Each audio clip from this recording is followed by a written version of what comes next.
Assalamualaikum warahmatullahi wabarakatuh.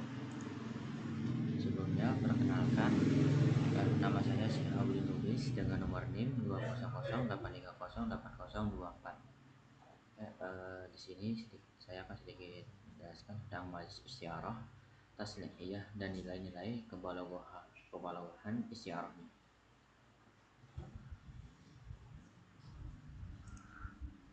Baik, untuk pengertian majlis istiarah taslihiyah yaitu istiarah taslihiyah adalah susunan kalimat yang digunakan bukan pada tempatnya, bukan makna aslinya gitu. Karena adanya alaqah musyabah, hubungan kesamaan, serta ada qarinah, alasan yang mencegah untuk dipahami dengan makna asli. Nah, secara keseluruhan, majaz isti'arah dapat dilihat dari 3 sudut pandang besar. Yang pertama dilihat dari ada tidaknya muta'ar lahu dan musta'ar minhunya.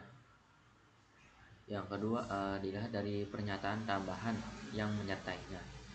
Terus kemudian ada yang ketiga yaitu dilihat dari bentuk lafadznya selain dari pembagian di atas.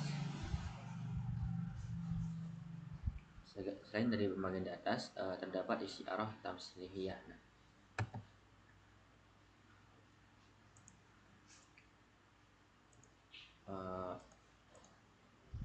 Kemudian contoh-contoh majaz isti'arah tamsiliyah. Contoh yang pertama itu ada anta tarakumu alayya ma'i, engkau melukis di permukaan air. Nah, kalau secara dipikir-pikir kan nggak mungkin juga seseorang itu melukis di atas air, kan kayak percuma gitu, seolah tidak ada gunanya. Karena memang mudah melukis di atas air, tapi mudah juga hilang. Itu seperti sebuah ungkapan kalau bahas di bahasa Indonesianya itu masuk kuping kanan, keluar kuping kiri gitu. Nah, berupa majaz itu tarakumu. Kemudian ada yang contoh yang kedua. Contoh yang kedua itu ada saifu ila qirabi wa halul laisu mani'a gob. Nah, artinya itu pedang itu telah kembali ke sarungnya dan singa itu menempati sarangnya di hutan. Nah, secara lafaz kan memang benar sebuah lafaz itu, cuman kalau secara dipikirkan apa maksudnya dari sebuah contoh itu. Nah, contoh ini menggambarkan seorang prajurit atau seorang mujahid yang kembali ke negaranya setelah berpergian. Jadi setelah sarung tangan itu keluar dari sarungnya, dia kembali lagi. Kemudian di sini ada ini nilai-nilai kebalaghahan majaz isti'arah. Nah, nilai yang pertama itu segi penyusunannya. Penyusunan majaz isti'arah hanya menggunakan salah satu dari dua unsur tersebut, yaitu musyabah atau musta'ar lahu, atau musyababih atau musta'ar minhu. Jadi susunannya itu ada musyabah, musyababi, musta'ar lahu dan musta'ar minhu. Nah, jika digunakan dalam penyusunannya adalah musyabah, maka disebut majaz isti'arah makniyah, dan jika yang digunakan dalam penyusunan adalah musyababih, maka disebut majaz isti'arah taslihiyah.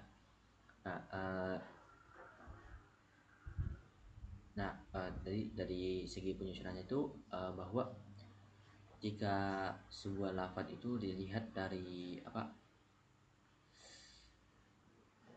digunakannya itu penyusunannya ada musyabah bihnya, maka disebut isti'arah taslihiyah.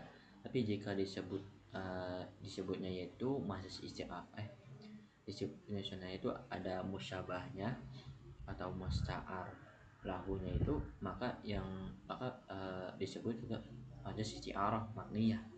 Jadi majaz isti'arah makniyah ini disebut musta'ar lahunya, terus majaz isti'arah taslihiyah ini disebut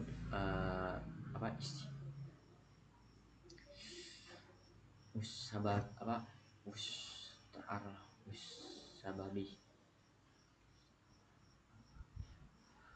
musta'ar minhunya gitu, musta'ar minhunya. Nah, kemudian dilihat dari segi lafadznya, susunan kalimat bahasa isti'arah sudah tidak seperti tasbih lagi dengan membuang salah satu dari musyabah atau musta'ar lahu uh, atau dan musyababih atau musta'ar minhunya gitu. Maka dari itu pembaca harus mengimajinasikan terlebih dahulu suatu gambaran baru dari kalimat tersebut yang memalingkan pembaca dari kandungan kalimat tasbih yang terselubung.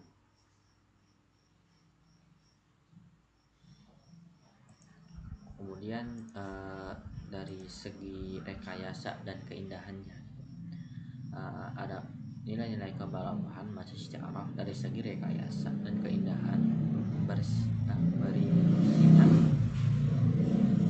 serta pengaruhnya dalam jiwa pembaca atau pendengarnya adalah adanya kesempatan yang leluasa untuk berkreasi dan adanya ruang lomba bagi pakar sastra. Oke, baik, itu saja resume dari saya. Sekurang-kurangnya mohon maaf. Assalamualaikum warahmatullahi wabarakatuh.